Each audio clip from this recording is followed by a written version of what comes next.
Programa Palavra Espírita, apoio cultural. Drogaria São Francisco, sempre ao lado da comunidade. Pampeiro S.A. Comércio de Automóveis. SEDIC, mantenedora do Clube do Livro Espírita Fonte de Luz. Novo Tempo Contabilidade e Assessoria Limitada. Sociedade Espírita Estudo e Caridade Lar de Joaquina. Walter Beltrame Casa Completa. Fest Bistrô. Saboreie nossos sábados e segundas sem carne. Lume, execução de projetos de iluminação.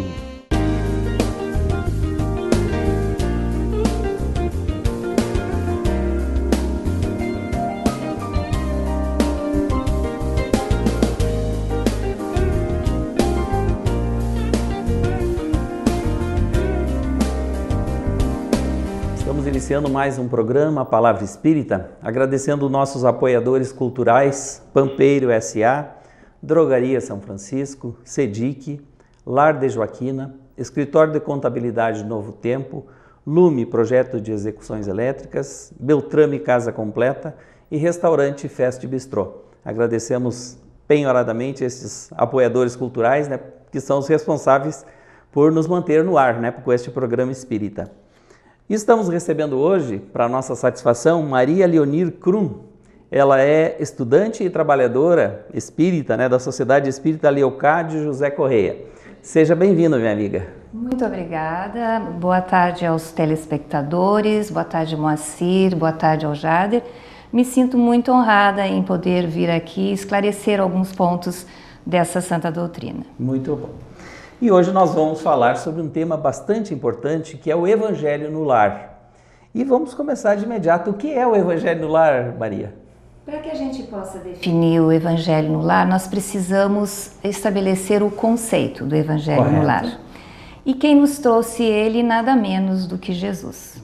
Exatamente. Estava Jesus na casa de Simão Pedro, numa noite linda, como narrada no livro, uma noite linda, estrelada, e ele percebeu que a conversa não era produtiva. Então ele propôs temas novos, para encaminhar a conversa para um lado mais construtivo. E levou Simão Pedro a um raciocínio de como se construíam produtos, coisas boas, levando ele a dissertar sobre o tema do oleiro, do pescador, do próprio marceneiro, percebendo que para vender um peixe era preciso fazer uma seleção de peixes, levar os melhores para a feira. Correto. Então Jesus, chegando nesse ponto, disse a Simão Pedro: Simão Pedro, o lar, o berço doméstico, é a primeira escola e o primeiro templo. Se não construirmos a paz entre quatro paredes, como vamos esperar a harmonia entre as nações? Dito isso, eu percebo que Jesus nos trouxe o conceito de lar como escola e templo, algo novo para a época, porque as pessoas praticavam religiosidade nos templos, exclusivamente, nesse período. Então, quando Jesus trouxe essa proposta, chamou bastante a atenção deles. E disse também que ali, naquele momento, pudéssemos colocar à disposição daqueles que buscam ajuda fraternal uma boa nova, uma notícia nova, como ele chamou de claridade nova. Então, nesse momento, ele disse que podemos nos propor aqui agora a fazer uma meditação elevada, a debater temas santos, e abriu os escritos. E neste dia, então, se praticou pela primeira vez o Evangelho no Lar. Este, para mim, no meu entendimento, é o verdadeiro conceito do Evangelho no Lar. Muito bem. E o Evangelho no Lar hoje? O que é hoje o Evangelho no Lar?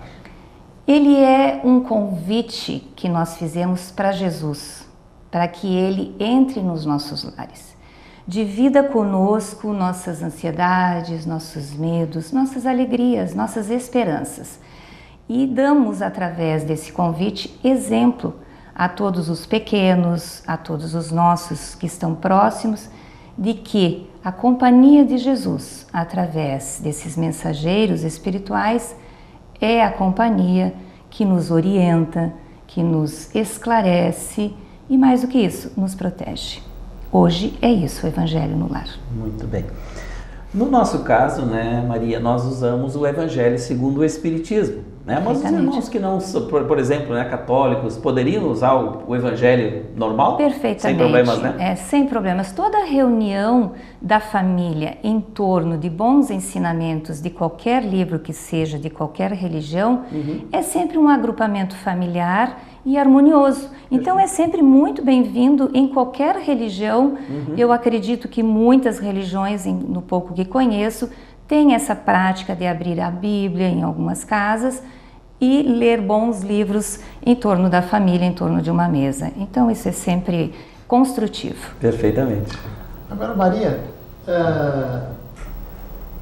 a doutrina espírita nos explica que quando é realizado o Evangelho no lar, naquela família, a espiritualidade se aproxima, protege aquela casa, né? Ilumina com bênçãos, com energia muito positiva. Isso em se falando de espiritismo.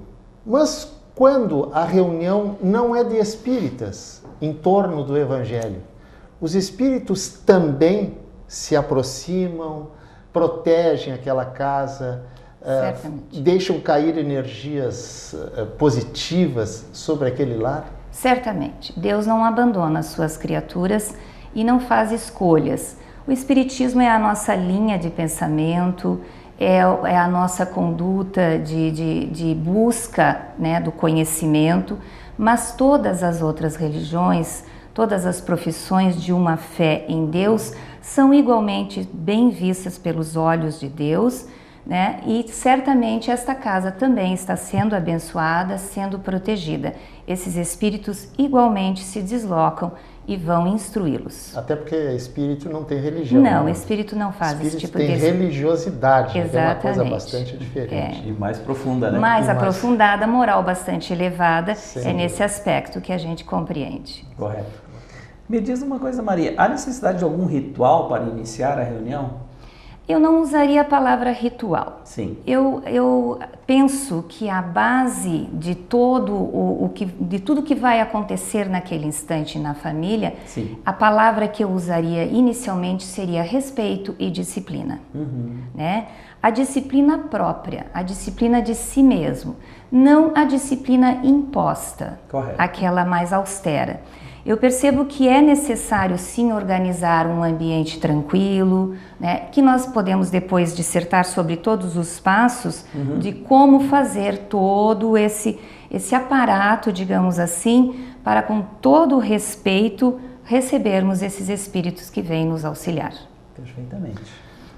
E Maria, uma dúvida para aquele telespectador que não é espírita, ou que recém está adentrando o espiritismo.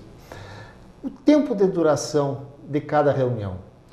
Isso é aconselhado no caso nós estudantes de doutrina espírita, eles nos aconselham que este encontro, dependendo do grupo de pessoas, seja de 30 a 45 minutos no máximo.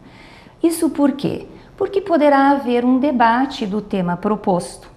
Então é preciso que essas pessoas tenham um pequeno espaço para colocar suas ideias, contrariar alguns pensamentos dos quais não concordam, né? E propor então ali um entendimento em torno daquele tema. Então por isso é necessário que haja um tempo, sempre de acordo com o tamanho do grupo que está ali, né? Se nós formos falar de uma única pessoa, esse tempo deve reduzir bastante. Aqui nós estamos falando de Evangelho no Lar, né? Eu gostaria que você fizesse um rápido assim, resumo, né, de como realizar esse Evangelho no Lar, os passos a seguir. Os passos, né? Isso é bem importante para as pessoas que ainda não têm o hábito, né? É importante seguir porque eu igualmente quando iniciei precisei de todo esse, como nós chamamos assim, de uma orientação, claro, certo? Perfeito. Então a família inicialmente deve se reunir e concordar com o dia da semana e o horário. Esse horário terá que ser de comum acordo em função das atividades que as pessoas têm diversas, de trabalho, de lazer, de estudos, né? Enfim, atividades extra-lar, que não venham a atrapalhar, porque isso tem que ficar muito bem estabelecido, o dia e o horário. Como eu falei anteriormente, a questão do respeito para com as entidades que vão nos ajudar. Depois, então, estabelecido o dia e horário da semana, pode-se, então, preparar um ambiente calmo, claro, limpo, silencioso, certo? Telefones desligados, né, televisão e rádios, todos esses aparelhos eletrodomésticos, nada fazendo ruídos que possam atrapalhar aquela atividade. Correto. Mas aí já houve quem me perguntasse, mas e se a máquina de cortar grama do vizinho está ligado? A espiritualidade não vai levar isso em conta. Com certeza. Certo? Ela vai levar em conta o fato de que você respeitou aquele horário que ela deixou de fazer outra atividade porque ela tem um compromisso com aquela determinada família, aquele determinado lar. Nesta mesa nós vamos colocar uma jarra de água limpa, com copos para todos os participantes, um paninho branco, tudo isso para trazer uma harmonia no ambiente, uma atmosfera tranquila, né? Então abre-se o Evangelho, né? Lê-se o tema proposto aleatoriamente ou numa sequência de preferência do que a família vier a determinar. Também pode-se ler outros livros edificantes nesse sentido e temos uma literatura muito vasta, né? Terminado então o tema, pode haver um pequeno debate da família, desse grupo. Correto. E fazer a mesma prece que se fez no início, né? Vamos precisar dessa prece para finalizar, o que seja o convite para que os espíritos venham até nós e depois o agradecimento por terem estado conosco. Assim, encerrando a atividade, eles têm liberdade de se deslocarem para outras atividades santificantes. Certo. Muito obrigado. Maria, chegamos ao final do nosso primeiro bloco, né? Passa rápido, né? Passa Quando muito rápido. O papo é bom, né? O assunto é interessante. Isso. Então, nós estamos chegando ao final do primeiro bloco, agradecendo os nossos apoiadores culturais, Pampeiro S.A., Drogaria São Francisco, SEDIC, Lar de Joaquina, Escritório de Contabilidade Novo Tempo, Lume Projeto de Execuções Elétricas, Beltrame Casa Completa e Restaurante Fest Bistrô. Mas não saia daí que nós já retornamos em 2 minutinhos.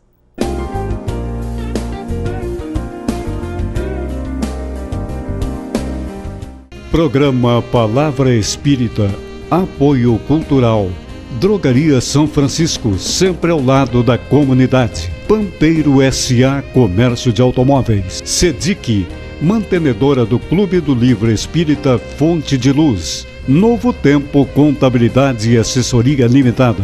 Sociedade Espírita Estudo e Caridade Lar de Joaquina. Walter Beltrame Casa Completa. Fest Bistrô. Saboreie nossos sábados e segundas sem carne. Lume, execução de projetos de iluminação. Está acontecendo a Feira do Livro Espírita da SEDIC até o dia 8 de dezembro, no saguão do Clube Comercial. A Sociedade Espírita Divulgadora Cultural tem mais de 4.000 títulos à disposição dos leitores. Primeiro, as obras da codificação espírita, né? Evangelho, Livro dos Espíritos, Livro dos Médiuns, obras póstumas, Céu e Inferno, são as obras do Kardec. E daí romances, os livros do Chico, do Divaldo Pereira Franco, são muitos, e tem os lançamentos também. Entre as obras básicas e os romances clássicos, os lançamentos também agradam quem procura uma boa leitura. O livro político, ele é do espírito Adalberto Gória e pelo médium Humberto Fabre. É um livro muito interessante, o tema é muito atual, é um tema em voga, é fácil de lê-lo, inclusive abre muito os nossos horizontes e nos faz pensar sobre o que nós estamos fazendo de nossas vidas, tanto nós pessoas leigas, como políticos, como qualquer pessoa. Uma opção para quem quer manter a estante atualizada com qualidade é o Clube do Livro. Nós temos uma sugestão de assinatura do Clube do Livro, que poderá ser semestral ou anual. Tu recebes um livro por mês em casa. Nós estamos aqui desde o dia 6 de novembro, das 9 horas da manhã até as 18 horas, até o dia 8 de dezembro, de segunda a sábado. E temos também a CEDIC, a nossa sede é na Marechal Deodoro, 471, e temos livraria lá. E temos várias atividades, como nós temos doutrinárias, temos grupos de estudos, grupos mediúnicos, e estamos à espera de todos que se interessarem, que vale a pena. Uma conversa pode transformar uma vida. Por isso, compartilhe conosco aquilo que você não divide com mais ninguém. O CVV está com um número novo. Ligue 188. A ligação é gratuita de qualquer localidade do estado. Atendimento 24 horas. Disque 188 e converse com um de nossos voluntários. CVV, Centro de Valorização da Vida. A linha que faz você seguir em frente.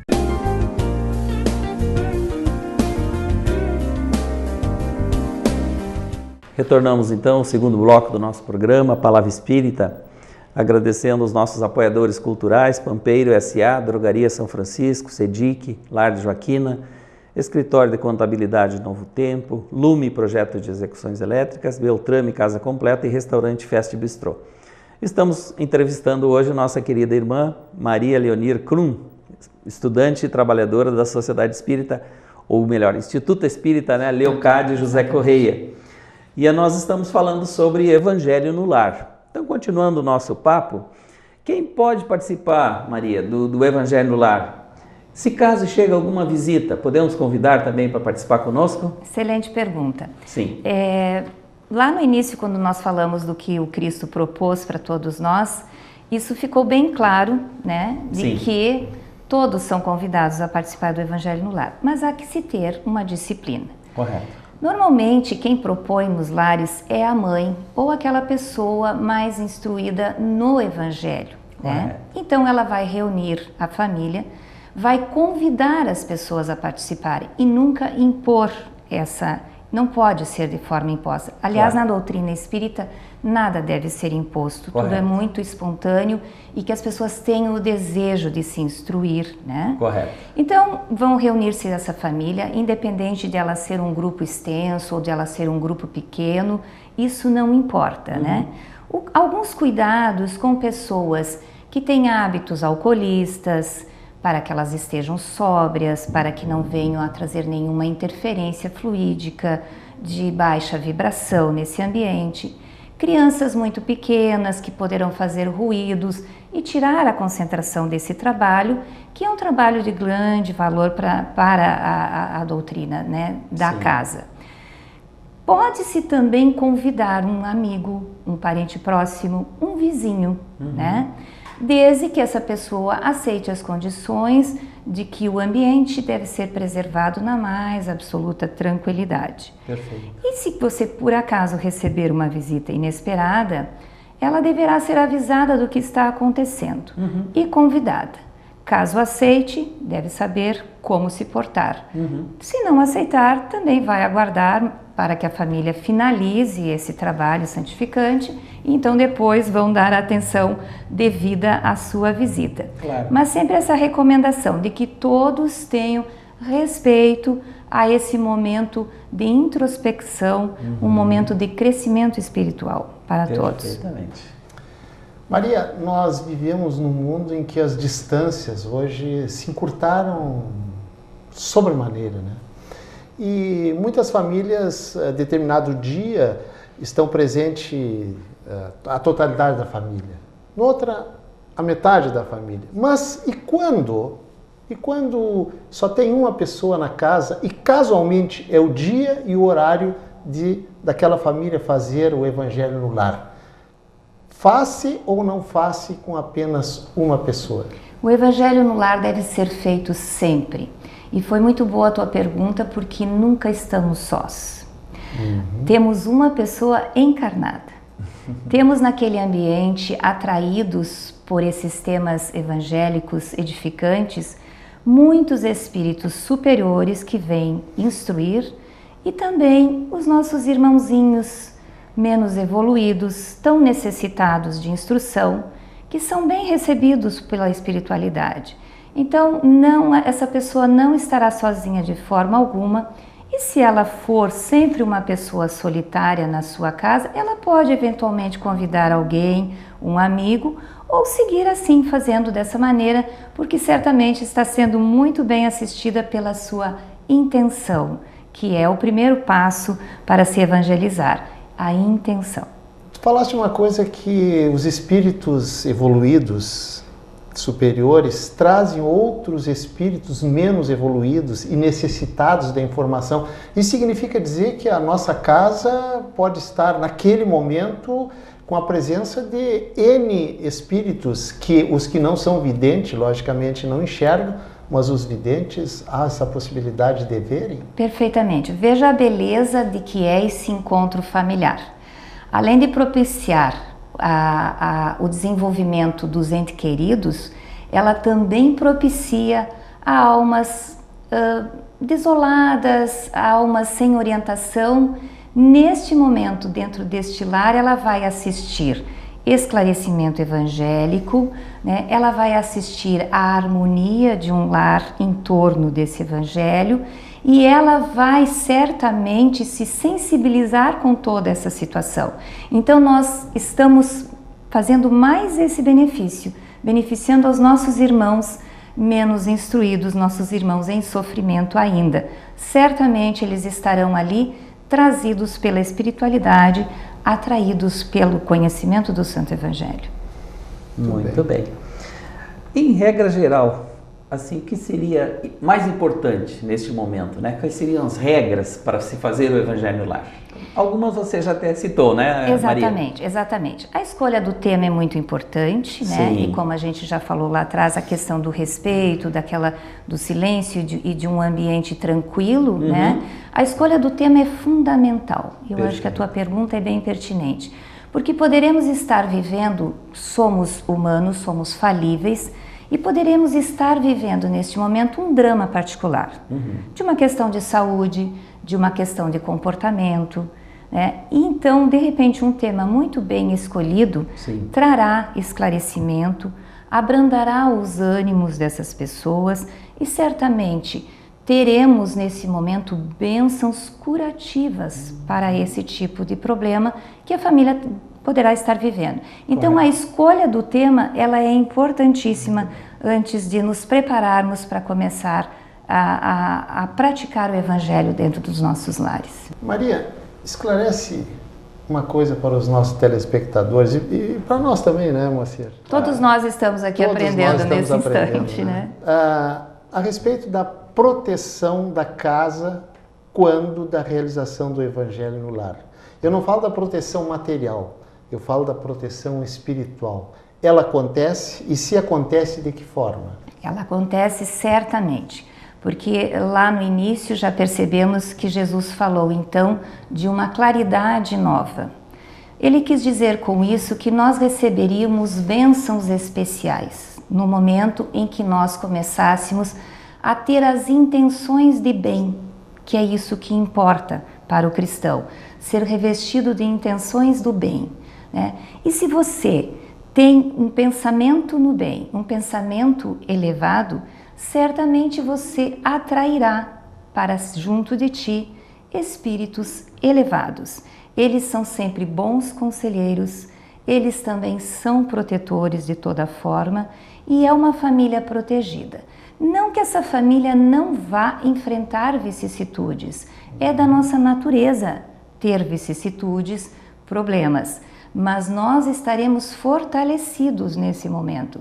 Nós nos sentiremos amparados e saberemos muito mais do que isso, saberemos por que estamos vivendo aquela vicissitude momentânea, né? Então a casa, as pessoas que formam o lar são as pessoas encarnadas e desencarnadas, porque temos parentes desencarnados que vêm assistir o nosso evangelho também. Essas pessoas estão protegidas pelo seu esclarecimento e por estar sempre em boa companhia. Então já conversamos, né, sobre vários aspectos do nosso Evangelho no Lar e um roteiro. Poderíamos definir um roteiro para fazer o Evangelho no Lar? Sim, esse roteiro ele tem que ser baseado então naquelas pequenas observações físicas, vamos dizer assim, mas já pela manhã daquele dia. A mãe ou a pessoa que vai promover esse encontro mais no final do dia ou à noite, ela também tem que começar a se preparar. Ela também tem que começar a buscar, através das preces e da intuição, um estado de espírito próprio que vai propiciar a família e vai irradiar para a família essas bênçãos que virão depois através de a presença de todos esses espíritos. Correto. Esse é o roteiro mais importante, é quando a pessoa se prepara. E aí ela também pode separar já temas importantes, como nós já falamos, e livros que venham a apoiar o Evangelho, como se ele não fosse o suficiente, né? A nossa bibliografia é vasta nesse assunto, é riquíssima. Na internet você vai receber conselhos, e aí eu peço que as pessoas consultem sites confiáveis, como as federações, né, que orientam os livros corretos para que a gente possa fazer uso deles nesse roteiro. Perfeito. O roteiro é a intenção, é o preparo íntimo de cada um de nós. Perfeito. A gente sabe que as pessoas, e nós próprios, levamos, quando vamos à casa espírita, água para fluidificar. É possível colocar água para fluidificação no momento do Evangelho no Lar? É tão possível quanto qualquer outro ambiente onde estejam reunidos em nome de Deus, em nome de Jesus. Onde um ou mais estiver reunido, aí estarei eu. E os representantes deles são esses espíritos que vêm até nós trazer as suas bênçãos fluídicas de todo gênero. Elas contêm sim muita energia, nós sabemos que tudo é energia à nossa volta.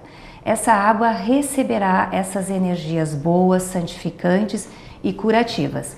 Certamente, tanto no lar ou em qualquer outro ambiente pacífico, harmonizado, com essa intenção de praticar o bem, a água será fluidificada, certamente. Perfeitamente. E após, então, né, o Evangelho do Lar, tomemos um copinho de água, né? Certamente. Se sobrar, podemos guardar, né? Para tomar durante a semana, podemos, né? ficar tomando durante vários dias. A única coisa que já se lê a respeito é que você não fique usando o gelo na água, porque a água ela tem que ser na sua forma natural, como ela é da natureza. É a natureza agindo na natureza. Não devemos forçá-la a nada. Então, se as pessoas gostam mais geladinha, pode deixar na geladeira, mas não use o gelo, porque você vai transformar um pouco mais. Então, não é aconselhável, apenas isso. Maria, estamos chegando no final do nosso programa e deixamos para você fazer as últimas considerações sobre o Evangelho no Lar. As minhas considerações é, na verdade, uma recomendação às famílias que ainda, porventura, não tenham esse hábito. Ele é altamente salutar, ele trará para essa família uma harmonia, um bem-estar e, mais do que isso, uma confiança mútua nos membros dessa família, porque estaremos todos em torno do livro dos livros, o Santo Evangelho. Muito obrigado. Então, agradecemos imensamente a nossa querida irmã Maria Leonir Krum, que Deus a abençoe, ampare e proteja, e que nós possamos realmente realizar este Evangelho no Lar, né, todas as semanas, né, na nossa família, né, que realmente vai nos trazer muita luz, né. Eu é que sou muito grata pela oportunidade e que Deus abençoe a todos, que assim seja. Muito obrigado. Até o nosso próximo programa.